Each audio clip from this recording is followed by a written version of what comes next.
I was put on ADHD medication when I was just a kid. I tried all of them. Every one that they had. And I stopped taking all of it when I was about 10 because it made me feel like a zombie and I never went back. Now, the reason for this, because I was very young, is my dad said, I'm sick to death of him looking like that, always with his mouth open, staring at the TV or the wall. Now, that was 20 years ago. I have not taken a single ADHD medication since that day. 2 weeks ago, Jessica, my partner, started hers. Methylphenidate, her first ever ADHD medication.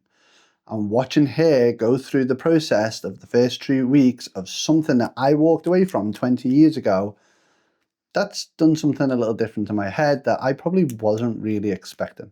This isn't a video telling you to take medication or telling you not to take a medication. It's what it actually looks like from what I believe is both sides. Someone who stopped and someone who just started theirs now. Same condition, different answer. And there's something Jess said to me this week about how the medication makes her feel that I'm still thinking about now.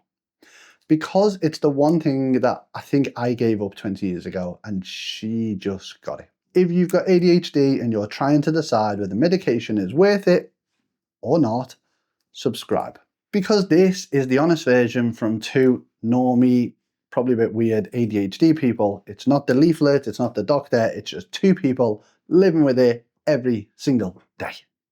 I don't really remember exactly what age I started, probably about 6 or 7. I was really young, really young. And I remember trying loads of different tablets over the space of 4 weeks at a time. Whatever they had back then, that's what I was given. This is over 20 years ago now, so I can't really tell you the names. The only one I remember is Ritalin. But I can tell you what they did. They turned me off. Like someone had reached inside my head and turned the volume all the way down on everything. The noise stopped, but then so did I. I went into like power off mode or standby mode. Very weird. I wasn't hyper anymore. I wasn't bouncing off the walls anymore. I also wasn't getting in trouble anymore. But then I also wasn't me anymore. I was just there, just existing, just sitting, quiet, present, but not really present, not in the room anyway. Like a TV that is on, but nobody's watching it. And at about 10 years old, I stopped taking them altogether.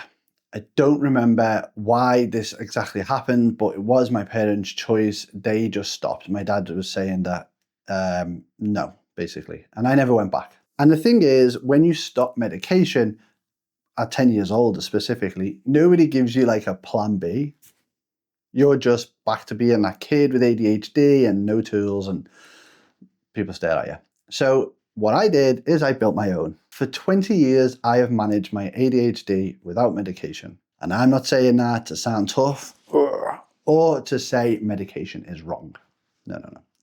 I'm saying it because it's just what happened, basically. I stopped the meds and nobody offered anything else. So I just figured it out myself, basically. Systems, routines, processes, workarounds, ways of tricking my brain into doing the things that it just doesn't want to do, which is an ADHD brain. My granddad helped, Jessica's helped over the last couple of years. I learned by crashing into walls over and over again until I found the gaps in between them, just banging my head against said wall. And honestly, it works. Most days anyway. Not all of them, because, you know, there are days where my head is just so loud I can't hear myself think, just noise. There are days where the emotion hits me so fast I've reacted before I even know what is going on. And there are days where I think maybe I should try medication again. And then I think I cannot be bothered changing who I am. Genuinely, I know that sounds ridiculous, but I have systems and processes in place now and they work.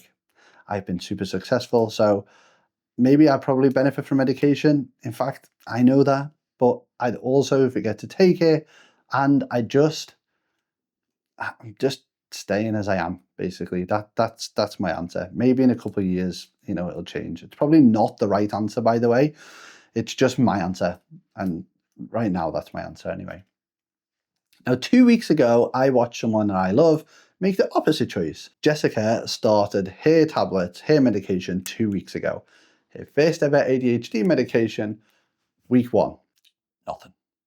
She felt like absolutely nothing had changed. Same brain, same noise, same problems, same chaos. She looked at me after a few days and said, I don't think this is doing anything. What's the point? And I thought, yeah, that's how it starts, basically. Week 2, right now, was very different. She started noticing some things that I'd noticed in week 1. Her mood, way more regulated, way more level, way more in check. Emotions that used to hit her like a truck, she could see them coming now. Sometimes they didn't even affect her, and she would just tell me about them. What the hell? Conversations. She is now much better in conversation. Way more control, way more understanding, more able to stay in the moment instead of, going off in 12 different directions. And that is the good stuff. But there is a trade-off, and here's what's come with that. She is much slower. When I say that, I mean her reactions are slower. Her decision-making is considerably slower. Things that she used to decide in maybe a heartbeat or a snap, she hesitates now. Like the medication gave her a pause button that she's never had before, and she is just bashing it. And sometimes the pause is too long because she's, kept hold of that button, essentially. She's not used to that. Neither am I. Because I've watched Jess make decisions at 100 miles an hour for 7 or 8 years now. And now she's making them at 4 mile an hour tops. And the 4 mile an hour is probably better and healthier, but it doesn't feel like Jess yet. And that's when it hit me. The thing about medication that nobody says in any of these videos, at least none that I've seen anyway, medication doesn't add something to your brain. It trades one thing for another. Jess gained emotional control and she lost the speed. She gained the ability to see her emotions before they hit her first thing in the morning, but she lost the ability to decide things in that snap. And me, well, I keep the speed. I'm like Lightning McQueen. I am speed. I kept the chaos. I kept the noise. I've kept the reactions that smash me before I've even processed what I'm reacting to. And I lost the thing that she has just gained, the ability to pause. Even though I've learned this 20 years ago, I chose the noise over the silence because the silence felt like being switched off, and I don't want to do that. 2 weeks ago, Jess chose the silence over the noise, and she's finding out that the silence comes with its own cost. Neither of us is wrong. Simple as that. Neither of us has the full answer. Simple as that. I manage with systems that took me 20 years to build. They're all in my bio, by the way. And she manages with a pill that took her 2 weeks to notice. And both of us are still figuring it out every single day, and we will be until our very last day. There is no version of ADHD where you get everything perfect. There's no pill that gives you focus and speed and emotional control and creativity and calm all at once. There is only which trade-offs you're willing to live with and which you're not. If you're sat there trying to decide whether to start ADHD medication, I can't tell you what to do. But I can tell you what both sides actually feel like.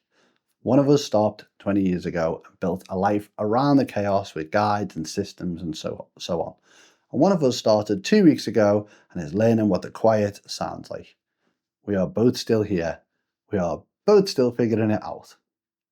Drop in the comments which side you're on, or if you're undecided, medication or no medication, and tell me what you traded and if you think it was the right decision. This video is about the choice. Medication or no medication. But it doesn't cover what happens inside your brain when ADHD goes unmanaged. Why the noise is so loud. Why the emotions hit before you can even stop them. Why your brain needs either a pill or a system to do what everyone else's does automatically. And that is what the next video will be.